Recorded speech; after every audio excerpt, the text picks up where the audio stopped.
Shalom Bapak Ibu Saudara sekalian dikasihi Tuhan Yesus. Judul renungan pada hari ini yaitu dipilih supaya kudus dan tak bercacat. Dengan pembacaan firman dari Efesus 1 ayat 3-14, tetapi akan saya bacakan di ayat yang ke-4, 5 dan yang ke-7. Demikian firman Tuhan. Sebab di dalam Dia Allah telah memilih kita sebelum dunia dijadikan supaya kita kudus dan tak bercacat di hadapannya. Ayat kelima, dalam kasih ia telah menentukan kita dari semula oleh Yesus Kristus untuk menjadi anak-anaknya sesuai dengan kerelaan kehendaknya. Ayat yang ketujuh, sebab di dalam Dia dan oleh darahnya kita beroleh penebusan, yaitu pengampunan dosa menurut kekayaan kasih karunia-Nya. Amin. Bapak Ibu Saudara sekalian dikasihi Tuhan Yesus, memiliki kehidupan kekal di surga pastilah merupakan impian dari setiap manusia. Buktinya, manusia itu cenderung tidak dapat melepaskan diri dari kehidupan beragama. Oleh karena agama merupakan kesadaran manusia adanya Allah dan membutuhkan Allah, serta usaha menemukan Allah dengan jalan beragama.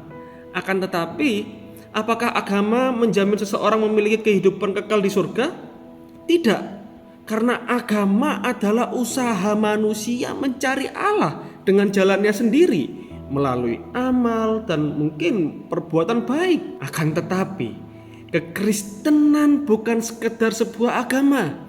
Kekristenan adalah usaha Allah mencari manusia. Oleh karena keselamatan adalah anugerah Allah dan belas kasihan Allah semata-mata. Apakah usaha dan andil manusia tidak bisa membawa seseorang kepada keselamatan? Tentu tidak.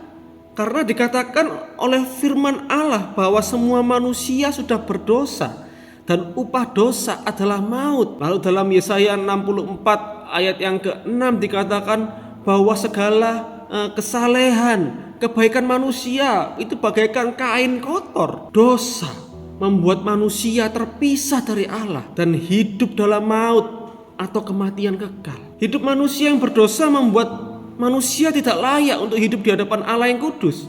Tetapi oleh kasih karunia Allah dalam iman kepada Kristus, Allah memilih kita yang berdosa ini. Ia memilih dan menetapkan orang percaya sebelum menciptakan alam semesta. Pilihan ini lahir hanya oleh karena kasih karunia-Nya dan terwujud karena Yesus melakukan karya penyelamatan dan penebusan bagi saya dan saudara. Dia memilih dan menganugerahkan keselamatan untuk suatu tujuan, yaitu agar umatnya kudus dan tanpa cacat celah, yaitu tidak lagi hidup sia-sia dalam kecemaran dosa karena telah diubah Tuhan menjadi orang-orang kudus. Maka hidup orang pilihan seharusnya mencerminkan kemuliaan Tuhan yang telah memilih dan memilikinya penuh.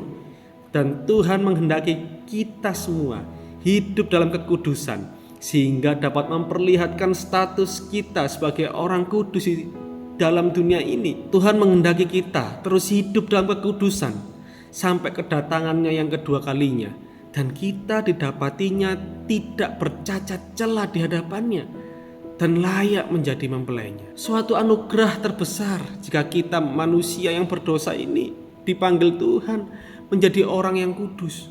Oleh karena itu, kita sudah diselamatkan dan ditebus harus memperjuangkan hidup dalam kekudusan sebagai respon kita atas kasih Allah yang telah menjadikan kita orang-orang yang kudus. Amin. Tuhan Yesus memberkati kita semua.